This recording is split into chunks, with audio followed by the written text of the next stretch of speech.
Okay, so today sucks. Got pretty butt fucked in every possible way. Um, just everything that could have gone wrong did. But I'll talk about last night. I got caught up in the past 10 years that I missed on the internet in one sitting. Uh, we launched the psychedelics project. Got myself a little bit of training in that regard. I took the opportunity while I was out of town to hang out with an old friend and drop some very very weak synthetic doses, kind of acid, synthetic psilocybin, and I did notice a very cosmetic kind of aspect to it. Everything was very like nail polishy. It was not like it wasn't the way that psilocybin, if you've ever done it, you'll know that it gets you. It's a body thing. Like you kind of merge with the environment, and you get that feeling of oneness with everything, and it's kind of like you're actually exposed, you know.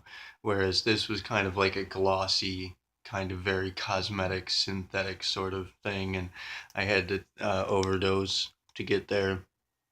They were old doses. They were very weak. It was I'm not gonna badmouth my buddy's shit. It's just it wasn't what I was expecting. It was cool though. It was very fun. We had a lot of fun. We played some video games, which I haven't done in a long while. And he caught me up on, internet trivia, YouTube videos and shit. And, you know, all the trends that have been going on lately and America's America's Got Talent and shit like that. Very cool stuff. But anyways, I just wanted to speak to that for a moment. It was kind of like everything was kind of like a wavy sort of, and not too much of a body buzz, but the laughing definitely got the uh, got the hilarity of it. A lot of laughing. I couldn't tell.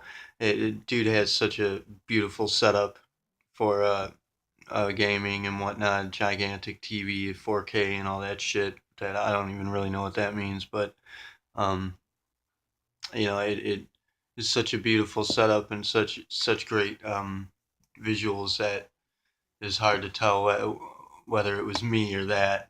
But he exposed me to some games like Geometry Wars. It was very spectacular. I had a lot of fun with that. That's right up my alley. My speed sort of brain games, and how good he is at them was amazing, astounding. But he spends a lot of time doing that. This particular friend, I wasn't really aware how much of a nerd he is, but he's really, really very good at the video games. It's spectacular. And he spends a lot of time doing that, and it's his own personal brain training. Me, I drop the video games, and my brain training is dealing with y'all, and it's tough. It's very tough. But in any case, I just wanted to share that experience briefly because it's not really video worthy. It wasn't, you know, full blown. The kind of doses that I'm used to in the past when I used to do that stuff was really intense, and this was just kind of more like a smoking pot kind of experience almost. Which we did that too. So I mean, it was fun. It was a lot of fun. But anyways, this video is based on cueing or synchronicity, or pointers rather. It'll give you an exercise for it. Now, when you design cues, you're gonna decide something, a symbol. Like I've said with the black cats, you're going to decide for something to be a cue for you, and you're going to look for it in the world. And this exercise it hits on so many levels. As synchronicity works in the realm of associations. So, this is going to train your brain to look for certain patterns, and it's going to train the world essentially to respond to your seeking these patterns. And so what you're going to want to do is pick something basic, just one thing for now. Just pick one basic symbol, and nothing intricate, nothing that's going to be rarely found, something that can, something that has the availability to pop up. Mine was a butterfly to begin with. Butterfly led me down various paths eventually to finding information regarding Project Monarch, which led me to studying that, and the so-called Illuminati organizations, which are actually that's a hoax. Those guys are not. The Illuminati is actually a friend. They're friends. They're not. The Illuminati is not capturing the world, and they're not the ones that are. They're not the ones that are misdirecting you. You've been misdirected to believe that they're the ones, but they're actually the Illuminati is a part of our tradition. Actually, they're our people. So just bear that in mind. But led me to Project Monarch, which eventually led me to finding Special K, which led me to getting you know trounced on hard enough to crack me open, set me loose, which led me to starting this, and here we are. So pick something basic like that, something simple, like a black cat, a butterfly, whatever it is. Pick it, choose for it to be your personal totem, your guiding symbol, and focus on that. As often as possible, focus on it, but at least kind of meditate on that at night, maybe before you go to sleep or when you wake up, whenever you have time to sit and kind of meditate, just focus on that particular symbol and keep it in mind, and train your brain to identify with that symbol, and then look for it in the world and see if it doesn't start to pop up. And at first it might just pop up randomly.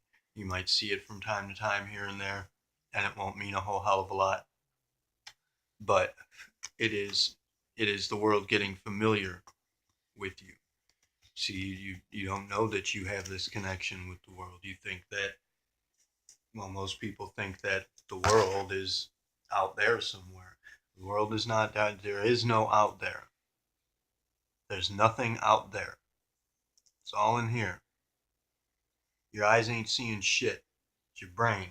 The images that your eyes perceive, they're right here. They're not out there. You're seeing values.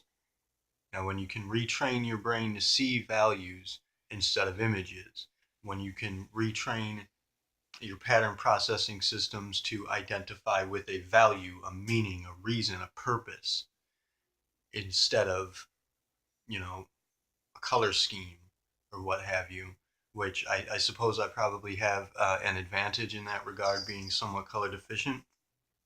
It was easier for me to discard certain things because I actually didn't have that awareness of them. And then, of course, with the Kundalini activated, I've got the noises in my ears, which I'm not supposed to hear. I went to an ear, nose, and throat doctor, and I got that checked out, and it is in fact a whole series of extra tones that humans are not supposed to hear. At the same time, there are tones that I should be hearing that I'm missing. And that's the reason why I have a lot of trouble hearing a lot of things, especially voices. Certain people's voices I can't pick up on. I have to ask what over and over again. It pisses people off, and sorry, I can't hear you. But um that's one thing. But what you want to do also is pay attention to the dreams that you have, if you have dreams. If you do not think you have dreams, you have dreams. Everybody has dreams. You're always dreaming. Not only are you having a dream right now elsewhere, but you are in a dream right now. You're always dreaming. So, um, what we're trying to do is achieve a certain degree of lucidity. Perfect lucidity would be an impossible task, because you would no longer be subject to the rules of the game. Physics would no longer be in play if you were actually lucid, because, well, you're inventing physics. You're making physics happen as we speak. So if you knew that you were doing that, it would no longer really be a factor in play. So perfect lucidity is not our aim, but a certain degree of lucidity in the world, being able to perceive values, what essentially are explanations, really. It when you see it, you'll understand. It's very difficult to explain, but it's kind of what the movie The Matrix was sort of getting at when they showed, what's his face, Keanu, seeing, pattern, seeing numbers and coding and shit in the world. It's the same thing. It doesn't look like that, but that's what it is. It's intuitive. You can tell the meaning of a thing, and it's speaking to you all the time. That meaning is coming across. It's just that you are a signature of values. That's what makes up who and what you are. There are base primary values that make up your solidity, your very existence. And then there are several, value configurations that you pick up and use to formulate your personality and your signature. And your signature, essentially your personality signature, it works on a level of physics that we call magnetic compatibility, which values that line up. If you require a certain something, um, it is really tough to describe. It Your sense of trajectory is going to direct you toward the things that you actually require based on what you do actually require. You don't know what you actually require, though. That's the mystery of it. That's the fun part of the game, is that you might be put up in a hotel right now, not really having much of an idea as to where you're going to get, how you're going to get out of this situation. You might be thinking, well, fuck, I need money quick. I need a place to stay. I need, whatever. I need whatever it is you think you need. That might not be it. You might need to be in that hotel. You might need to be out in the street. You don't know. You don't know. Now, if you have people to take care of, obviously, you're going to make the conscious decision. And this is where we have the two factors that we're trying to get at as a corporation. Essentially, the status initiative is trying to get at is visibility and lucidity, which kind of go hand in hand. Visibility is honesty.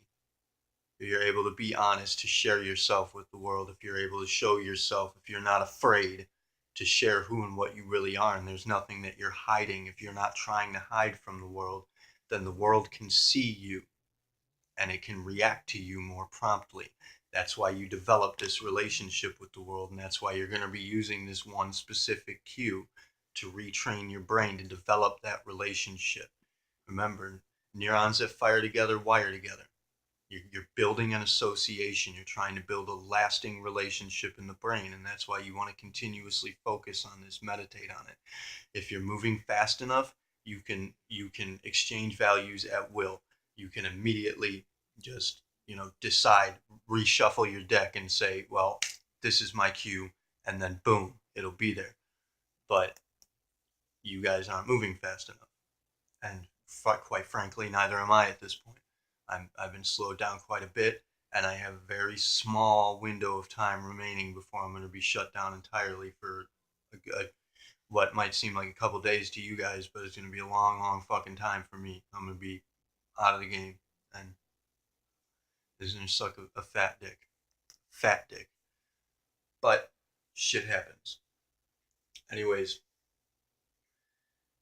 magnetic compatibility is going to work on these two guiding principles. One, what you decide by your intention, what you choose to call forth. These are the laws of attraction. Magnetic compatibility is the laws of attraction in play. Now, the way that you decide what you want to happen is based on what you imply. And you have three tools to work with. You have your thought, your word, your deed. You have to line these three up. You have to be thinking, I want this certain something. I'm going to get this certain something. Not I want it. If you want it, you're implying that you don't have it. If you need it, you're implying that you can't get it. So you're going to be thinking, I'm getting this thing. I'm getting this. And you're going to say it. And say it to yourself. Use affirmations. Say it to anybody you talk to. Tell your truth. Your truth. No. Treat the word no as a verb. To know. Not something that's just known to you. Like, I know that this cat is, well, I don't know what color she is. I think she's orange or something, but I can't see that because I don't have that color in my eyes. But, she's something grayish to me. But, it's not like I know this cat is a certain color. It's like, know it. Make it happen. Make it known. If you can understand what I'm trying to say. Known is the corporeal compound fundamental aspect of your value system. What you know. If you know something for sure, it is. The world has no choice but to respond. The world is your mind, and your mind is under your control. But you're out of control. We're all out of control. We are essentially a planet of insane people, and we have no idea what we're doing. We're all lost. We're all blind. We're all deaf, dumb, and stupid. But the status aims to achieve a certain degree of lucidity, to wake us up and to know what we're doing, to see values in play, to manipulate values in play.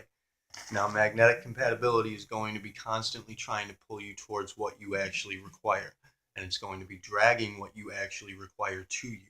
However, you have several layers of influential aspects covering the values, what you think a value means, what you imply a value means.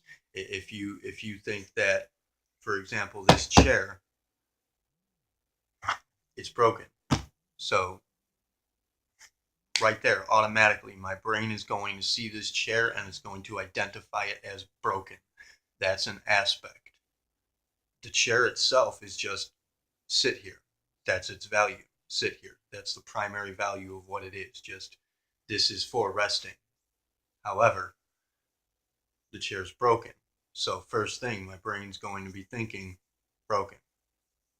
That's going to cascade into a domino effect of other elements and aspects that are going to come into play regarding the value of the chair. To rest, insofar as this chair is concerned, implies a broken value. Therefore, resting is not a good thing because broken is bad. It's implied that broken is bad. It's been implied for a long, long time. That'd be a very difficult, very challenging value to change. I think we all know that broken equals bad, whatever bad means. I'm hoping you're catching my drift here. Just try to keep up. I've recommended Celestine Prophecy for synchronicity. I'm going to recommend Conversations with God now by Neil Donald Walsh. That book will teach you how to see value. It might take a few times. You might have to reread it a few times, once, twice, 3, 5, 7, 9, fucking 30 times. You might have to read that book, but I guarantee you're going to enjoy it more every time because it's the most fascinating fucking book I've ever seen in my life. But that book will teach you how to see values for the most part.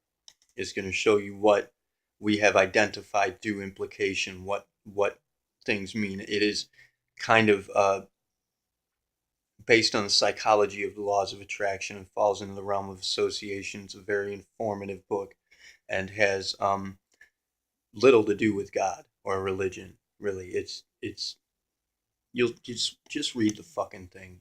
God, get off your asses, guys. Anyways, magnetic compatibility is going to consistently be trying to pull towards you and pull you towards what you actually require for your own personal development. However, you, being the hand of God, you are the divine element. You are the arbiter of your existence. You are the owner. You own this life. Ain't nobody else fucking, there ain't no, God's not looking down on you and saying, well, you need to be this. If you've got a God, like if you believe in a certain religion or whatnot, if you have a God looking down on you, judging you, telling you that you need to be this or that, that's something you need to get the fuck rid of immediately. That's a pin in your butterfly sticking you to the fucking wall. Not no good. You you are the deciding factor. You are the arbiter. Make your own decisions, and sometimes you have to intervene. Sometimes you want to play the game and you just kind of want to drift. You want to follow synchronicities and you want to see where they lead you, because you're going to find out. You're going to discover what it is that you actually require, what it is that will cause for you to develop. However, that's, a game that's a lonely game. It's a very lonely game, because if you have people to take care of, if you have a wife, if you have a child, if you have a family, you know, you got a mom, you got a roommate, you got cats, whatever, something, responsibilities you need to take care of, that you're attached to, that you can't, kind of drift freely from, then there are certain points in the game where you're going to have to intervene. Divine intervention. You're going to have to step in, step up, take charge, make a decision. And for example, decide what a cue is going to mean for you, and then tell the world. Tell it. Fucking literally tell it. Put it out there. Show me where to go. Use this cue. And that butterfly, it's going to appear. You're going to see it. And if you follow it, if you got the balls and the gall and the will to fucking get up and follow it, you're going to find something. And you might not know what it is right away, but you're going to know when you're on the right track because of two things. One, you're going to start to build energy. You're going to feel that momentum. You're going to feel inspired. You're going to feel motivated. You're going to pump up. Two, timelessness. Timelessness is the watermark of God. That's its signature. If you see something that happens that's like so coincidental that it's like, holy shit, there's no fucking way that could be true. Like if you run into something, down the road, if you think of something now and then, you go through so many synchronicities and eventually you run into that exact something you were thinking of, that's, and it's like, well, how could that possibly have been there in advance? It's because it's not there in advance. It was there first. You're just explaining how it got there as you go along. You're viewing time in reverse. Whatever you decide to happen, it's already done. You've already made the decision. In fact, it's already happened. However, again, you can intervene, and the concept of, like, for example, when I have prophetic dreams, there's a major question on the mind of every spotter that really gets into this game.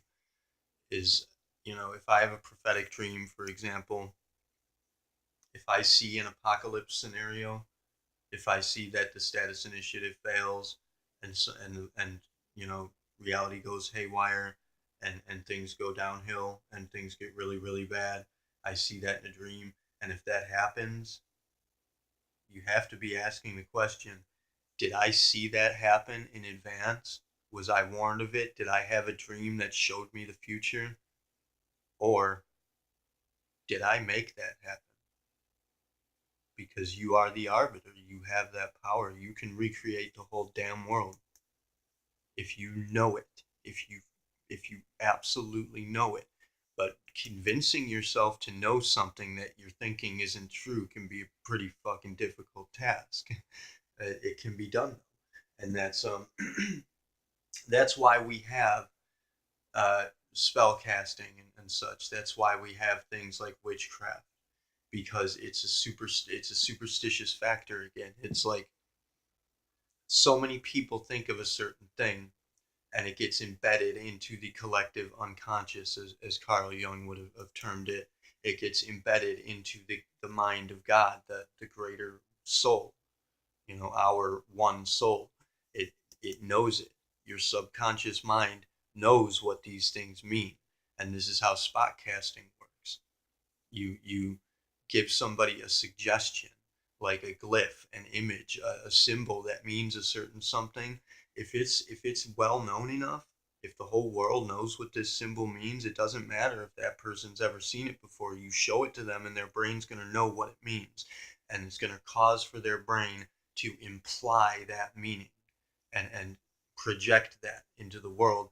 And essentially what you're doing is reflecting off of other people.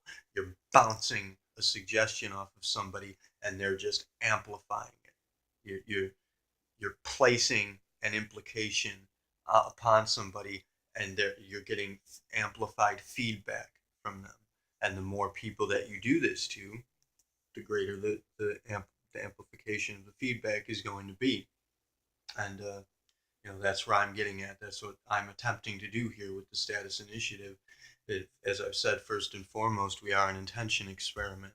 Well, I am trying to get enough people together and put them all on the same wavelength, trying to sync everybody up with the same intention to prevent this catastrophe from occurring. However, how fucking tricky that can get to be, because by placing the intention to prevent this catastrophe, I'm implying that the catastrophe is impending. So I've already made several grave mistakes along those lines. I'm making a mistake right now, but it's not unfixable. I can still see far enough ahead to take care of that. Point being that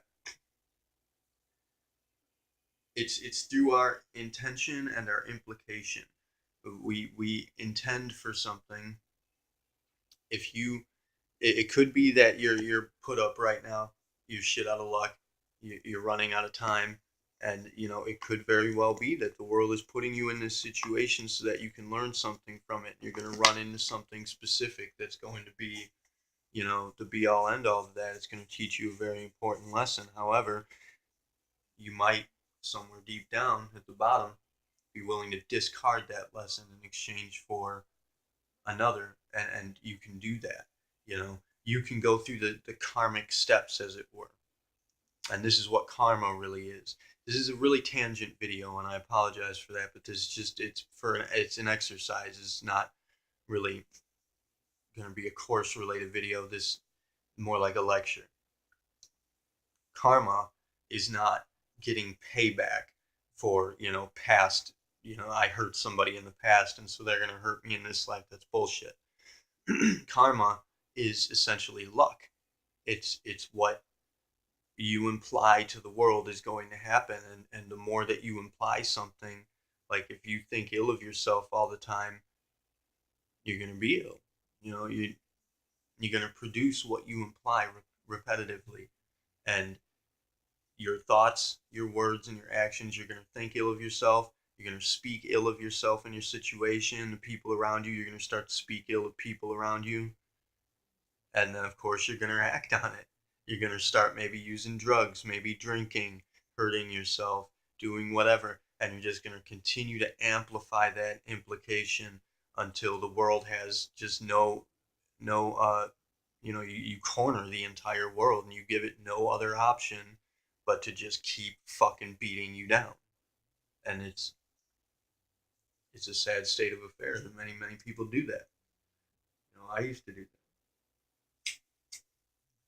To a certain extent, I still do that. But you know, I'm not perfectly lucid yet. I get moments. I do get moments. But it's what the monks would call enlightenment. When we first started training, or not when we first started training, but when we were building Project Philanthropy, which was an outset, uh, um, it was a, what do you call it? It was a sidetrack kind of project that branched off of the Garden Program. Project Philanthropy was essentially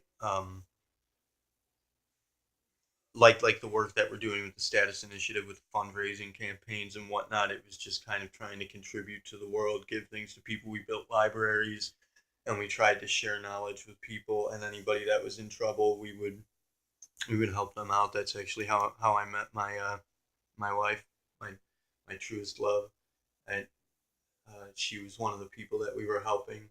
I was introduced to her by an operative that went renegade and stole the entire library and screwed us over pretty bad. We had some fun times back then. It was all hectic, but um, when we were building Project Philanthropy, uh, I lost track with where I was going with that. Never mind that for now. We're talking about karma, magnetic compatibility. As I said, magnetic compatibility is going to be drawing towards you the things that you require.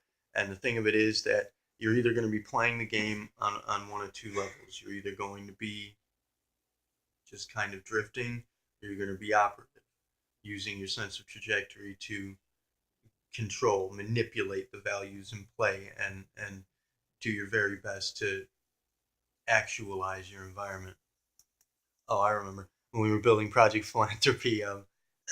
We used to get these states of enlightenment, perfect lucidity, almost perfect lucidity, and we found that it was very boring. That was the point I was trying to make. It's very, very boring. You stop playing the game stops playing, nothing's happening. You feel good, but you don't feel great. You don't feel bad. You just kind of there, and it's boring.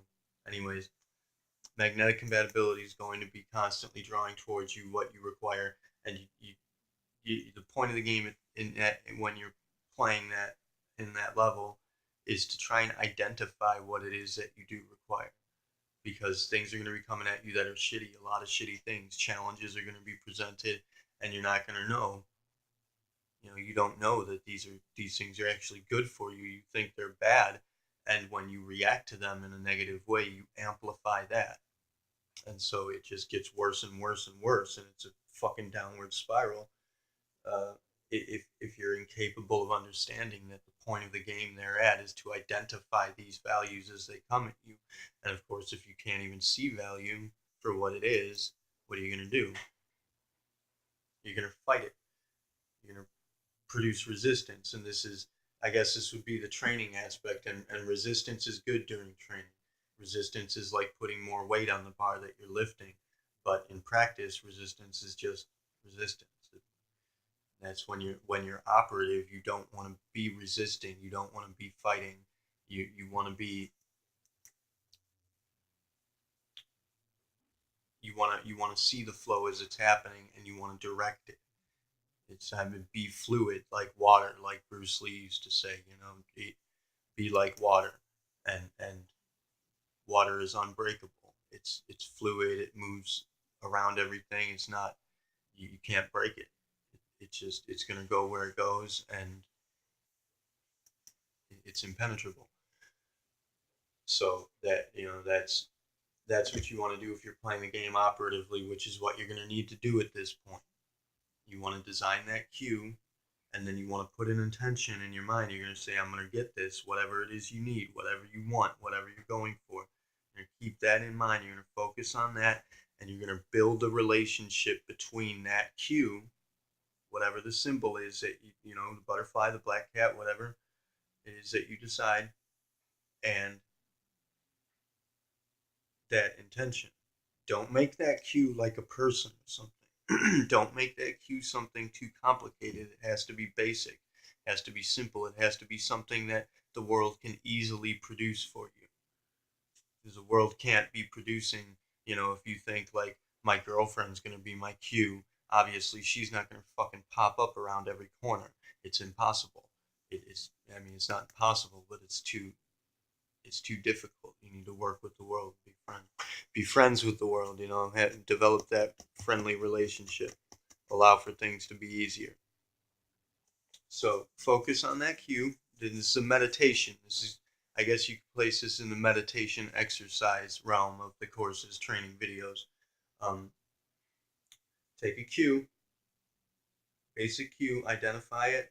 An example is a butterfly or a black cat or whatever, and take that intention, what it is that you're going for, what you feel you need, in the sense that it's what you're getting. Remember, don't need it, don't want it, you're getting it. And keep that thought in mind. I'm getting that, and fuse those two together. Fuse that icon, that symbol, whatever it is, with the intention, and really mash those together. And it might take a little while, as you got to build routines. Again, if you're not fast enough, you can't just make this happen very quickly. It takes repetition, and most of you guys are going to need to be doing things repetitively. when we first started training students, you wouldn't believe how many fucking times we had to tell them the same shit over and over and over again because they keep falling back into the old routines. Is after, 10, 20, 15, 10, 15, 20 years or so, you built up a routine. It's going to be difficult to break, obviously, if you aren't up to speed. So, and that's one of the things that I mean when I talk about moving fast. It's making alterations quickly, identifying values quickly. It's not about how fast my body moves. It's about how quickly I get from point A to point B, how how fast I'm able to get from what I intend to do to getting to the motherfucking point already. You know, I used to make fun of Rue because she's slow. She used to beat around the bush a lot. And I guess it's fun, it's playful, it's flirty, but for crying out loud, I mean, I'm not a fucking snail. Let's get to the point.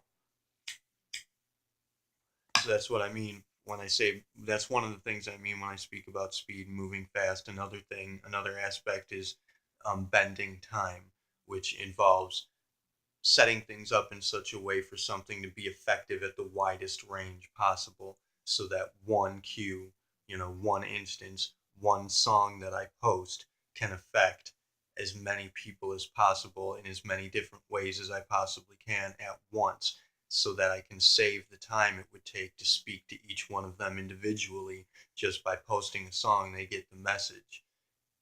It's shit like that. And there are other various aspects to bending time. I guess I'm gonna have to figure out precisely what category that falls under and make videos for that as well. There's a whole hell of a lot of work to be doing here, but I want you, and you know who you are, but everybody else too, but you specifically, the one who is put up in the hotel, do that exercise and look into synchronicity, look into the Celestine prophecy, look into conversations with God, and eventually there's a third book that will teach you the discipline of it. That if you want to jump ahead, if you got the time, it's called Way of the Peaceful Warrior by Danny Millman. Those are the three basic textbooks that we want every initiate to read so that they can catch up on the basics, basically so that I don't have to sit around and tell them all this shit all the time. But this is not magnetic compatibility is something that we developed. It's a standard that we developed, a standard explanation for the physics of how synchronicity operates, which, most people think that is bullshit, mystic, hocus pocus. It's not. It's physics. It's all physics. Everything is physical. Everything. There's no such thing as not physical. Everything operates in the realm of physics, and everything can be defined in that way. Everything can be scientifically explained in that way. And that's what we're trying to get at, the simplicity of it. Make you aware of the fact that synchronicity is in fact an operative force in the universe. It's not some abstract concept. It is an active principle of physics that is in play at all times. And if you learn to manipulate it, you can guide yourself in that way. So do that exercise and let me know how that goes. Anyways, thank you for your time again. As usual, Kila Salai, Derva Unisiari, Namaste.